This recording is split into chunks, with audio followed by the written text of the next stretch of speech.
दोस्तों, वैसे तो आपने दुनिया में कई बड़े साइको किलर्स के बारे में सुने होंगे, लेकिन अगर मेरी राय पूछो तो उन सभी साइको लोगों का सरदार है ये वाला अमेरिकन साइको। और आज हम इन्हीं भाई साहब की खौफनाक और पागलपन से भरी जिंदगी को एक्सप्लोर करने वाले हैं, जहां बाहर से एक परफेक्ट जेंटलमैन दिखने वाला आदमी अंदर ही अंदर एक बेरहम दरिंदे में बदल चुका था। तो चलिए शुरू करते हैं। कहानी की शुरुआत में हम पैट्रिक बैटमैन नाम के एक ऐसे बंदे को देखते हैं जिसे आजकल की दुनिया में लोग सिग्मा मेल के नाम से जानते हैं। हर रोज सुबह होते ही भाई साहब अपना सफेद कच्छा पहनकर मॉर्निंग एक्सरसाइज करना शुरू कर देते हैं। उसके बाद शुरू होता है इनका अजीबोगरीब ब्यूटी रूटीन, जहां चाचा अपने थोबड़े पर तरह तरह की क्रीम लगाते हैं, महंगे शैम्पू, बॉडी लोशन और साबुन से नहाते हैं। मतलब भाई साहब अपनी बॉडी और फेस को लेकर इतने ज्यादा सीरियस थे मानो कोई इंसान नहीं बल्कि चलता फिरता कॉस्मेटिक शोरूम हो। खैर छोड़ो। इसके बाद चाचा अपना भोजपुरी भजन सुनते हुए ऑफिस में पहुंचते हैं। तभी वो अपने असिस्टेंट से कहता है कि आज की सभी मीटिंग्स दोपहर 2 बजे तक पोस्टपोन कर दो और तुम्हें कितनी बार कहा है ऐसे कोट पैंट पहनकर ऑफिस मत आया करो। कभी अपने बॉस को भी खुश कर लिया करो,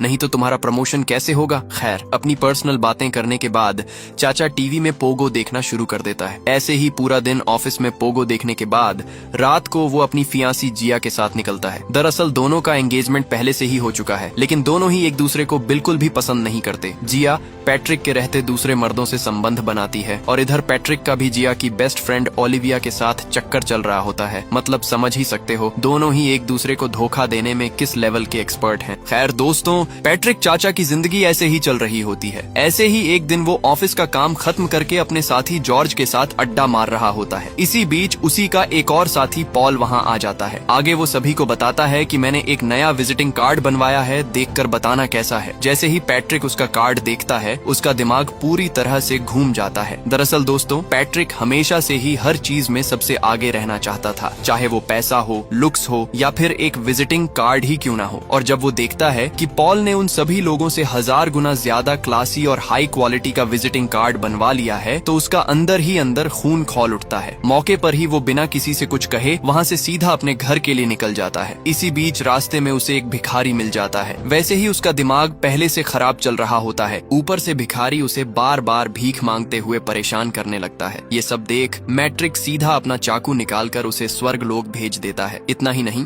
वो पागल बगल में मौजूद कुत्ते को भी बहुत ही बेरहमी से मारकर वहाँ से निकल जाता है। सुबह होते ही चाचा मसाज लेने के लिए एक स्पा में चला जाता है। मतलब कुछ भी, इतना बड़ा कांड करने के बाद चाचा बिंदास वहाँ मसाज लेने लगता है। एक बार आप लोग भी सोचो दोस्तों, कोई इंसान इतना बड़ा क्राइम करने के बाद भी इतना काम कैसे रह सकता है। इससे आप लोग समझ ही चुके होंगे कि या तो ये बंदा पूरी तरह पागल है या फिर किसी खतरनाक साइकोटिक डिसऑर्डर से गुजर रहा है। खैर जो भी हो, इसके बारे में हम आगे और भी समझते जाएंगे। इसके कुछ दिन बाद पैट्रिक और उसकी फियांसी एक पार्टी का आयोजन करते हैं जहाँ पॉल को भी बुलाया जाता है। पैट्रिक सीधा उसके पास जाकर उसे ड्रिंक का ऑफर देने लगता है। पहले तो पॉल उसे मना कर देता है, लेकिन जब पैट्रिक उसे दुनिया का सबसे बेहतरीन माल पानी पिलाने का ऑफर देता है तब वो उसके साथ चला जाता है। इसी के साथ पैट्रिक उसे एक बगल वाले रेस्टोरेंट में लेकर आता है और वेटर से सबसे सस्ती वाली दारू मंगवाता है। आगे से पॉल गुस्से में कहता है, साले, दुनिया का सबसे बेहतरीन माल पिलाने की बात करके तू मुझे यहाँ ये सस्ती हरिया पिला रहा है। आगे से पैट्रिक उसे शांत करते हुए कहता है, अगर तुझे असली प्रीमियम माल पीना है तो उसके लिए तुझे मेरे घर चलना पड़ेगा। फिलहाल थोड़ा यहीं एंजॉय कर लें, उसके बाद हम सीधे मेरे घर चलेंगे। दूसरी तरफ पॉल को सच में यही लग रहा होता है कि पैट्रिक के घर में कोई बहुत ही महंगी और रेयर ड्रिंक रखी हुई है, इसलिए वो जल्दी जल्दी अपना ग्लास खत्म करता है और उसके साथ उसके घर के लिए निकल पड़ता है। घर पहुँचते ही पैट्रिक उसे आराम से बिठाता है,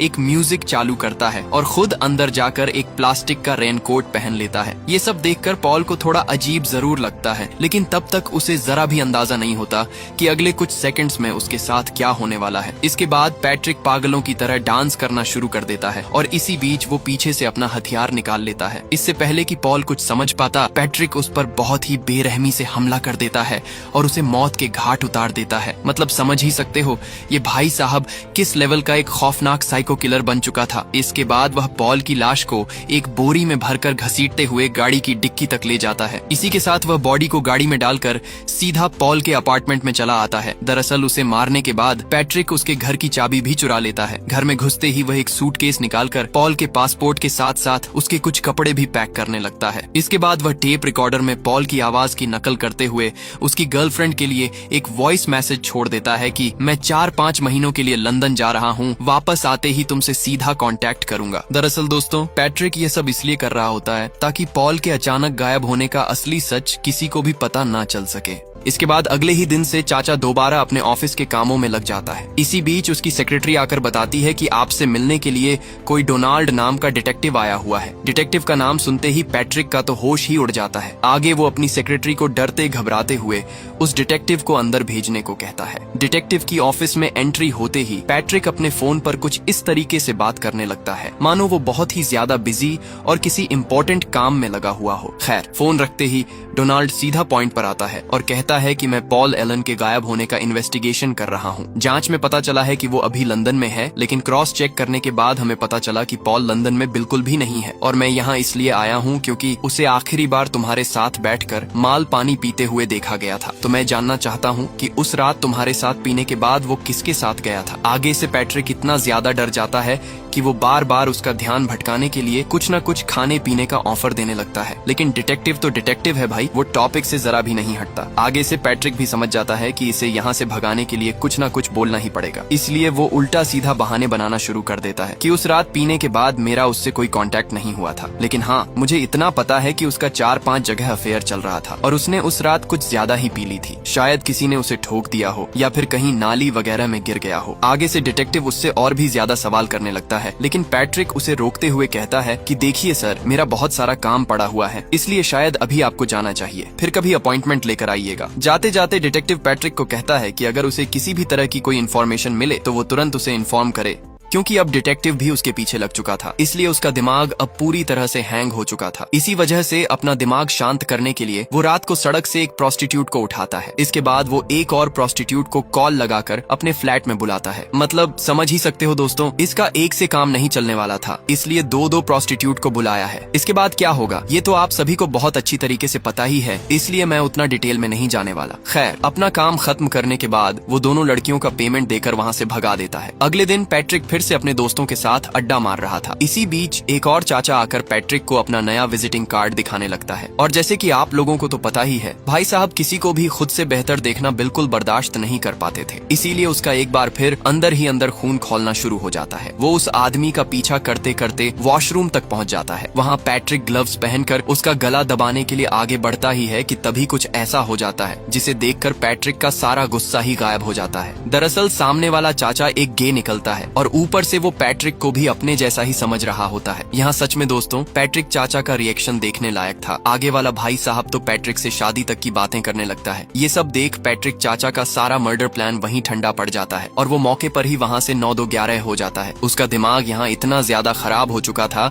कि इसके बाद वो सीधा एक नाइट क्लब में जाकर अपने दोस्त के साथ कुछ देर ड्रग्स लेने लगता है। इसके बाद वो क्लब में मौजूद कुछ लड़कियों से फ्लर्टिंग करने लगता है और रोज की तरह आज भी वो एक मॉडल को अपने साथ ले जाता है। इसके आगे क्या होने वाला है ये तो आप लोगों को पता ही है। अगले दिन ऑफिस में जब पैट्रिक क्रॉसवर्ड खेल रहा होता है तभी उसकी सेक्रेटरी उससे मिलने के लिए आती है। दरअसल ये दीदी मन ही मन पैट्रिक को बहुत ज्यादा चाहती थी और चाहे भी क्यों ना, लॉन्डे की बॉडी भी मस्त थी और दिखने में भी ठीक ठाक ही था, लेकिन दीदी ये सारी बातें उसे कभी भी दिल खोल कर नहीं बोल पाई थी। लेकिन पैट्रिक भी कोई पागल नहीं था, वो भी इतने दिनों में उसके हाव भाव से समझ गया था कि मेरी सेक्रेटरी मुझ पर लट्टू है, इसलिए आज पैट्रिक उसे अपने साथ डिनर डेट पर चलने को कहता है। फिर क्या दोस्तों, दीदी को तो इसी मौके का इंतजार था कि वो उसके करीब आ सके। रात होते ही वो पैट्रिक के घर चली आती है। आगे से पैट्रिक उसका स्वागत करते हुए उसे एक आइसक्रीम देता है। इसके बाद वो सीधा जाकर अपना एक ड्रॉर खोलता है जहाँ हजारों किस्म के चाकू और कट्टर रखे हुए थे। वहाँ से वो एक चाकू उठा लेता है। इसी बीच वो लगातार उसका ध्यान भटकाने के लिए उसे बातों में उलझा कर रखता है। इसके बाद वो दूसरी अलमारी से एक और औजार निकालता है। वो उस औजार को इतना शातिर तरीके से छुपा कर लाता है कि उस लड़की को उसकी भनक तक नहीं लगती। खैर, इसके बाद पैट्रिक उस औजार को सीधा उसके सिर पर मारने ही जा रहा होता है, लेकिन तभी वॉइस मैसेज में उसकी गर्लफ्रेंड जिया का एक वॉइस नोट आ जाता है। वहाँ जिया का वॉइस नोट सुनने के बाद वो लड़की समझ जाती है कि पैट्रिक और जिया अभी भी रिलेशन में हैं और उसने मुझे यहाँ इसलिए बुलाया क्योंकि उसे मेरे साथ बस मजे लेने थे। ये सब सुनने के बाद दीदी काफी उदास हो जाती है। आगे से पैट्रिक भी उसका ऐसा उदास चेहरा देखकर उसे मार नहीं पाता। जैसे कि आप लोगों को पता ही है कि ये साइको किलर बस उन्हीं लोगों को मारता है जो कंपटीशन में उससे आगे बढ़ना चाहते हैं या फिर जो ज्यादा खुश रहते हैं, क्योंकि किसी की खुशी उसे बिल्कुल भी बर्दाश्त नहीं होती। इसलिए वो अपनी सेक्रेटरी को नहीं मारता और उसे वहाँ से जाने को कहता है। इसी के साथ दीदी वहाँ से रोते हुए चली जाती है। अगले दिन ऑफिस पहुँचते ही पैट्रिक देखता है कि उससे मिलने के लिए फिर वही डिटेक्टिव आया हुआ है। आते ही डिटेक्टिव पूछता है, क्या भाई कुछ पता चला कि नहीं? इस पर पैट्रिक शांत होकर कहता है, हाँ, रिसेंटली मुझे पता चला है कि वो अभी लंदन में ही है। दरअसल वो खुद को अंडरग्राउंड करना चाहता है। असल में उसका बहुत सारी लड़कियों के साथ रिलेशन चल रहा था, इसलिए जब उन लड़कियों को पता चला कि वो एक साथ सभी का काट रहा है तब सब उसके पीछे हाथ धोकर पड़ गयी। इसी डर से वो अमेरिका छोड़कर लंदन शिफ्ट हो गया। ये सुनकर डिटेक्टिव हैरानी से पूछता है, क्या मजाक है? तुम श्योर हो कि वो लड़कियों की वजह से ही लंदन भागा है? इस पर पैट्रिक कहता है, जी हाँ सर, मैंने तो ऐसा ही सुना है। अब दोस्तों, ये डिटेक्टिव इतना भोला निकलता है कि पैट्रिक की लगभग हर बात पर भरोसा करने लगता है। जाते जाते वो बस इतना कहता है कि अगर कोई और जानकारी मिले तो तुरंत इन्फॉर्म कर देना। डिटेक्टिव के जाते ही पैट्रिक का मूड फिर से खराब हो जाता है। रात को ऑफिस से लौटते वक्त उसे फिर वही प्रोस्टिट्यूट दिखाई देती है, लेकिन इस बार क्रिस्टी उसके साथ जाने से साफ मना कर देती है क्योंकि पिछली बार पैट्रिक ने कुछ ज्यादा ही खतरनाक तरीके से गाड़ी चलाई थी।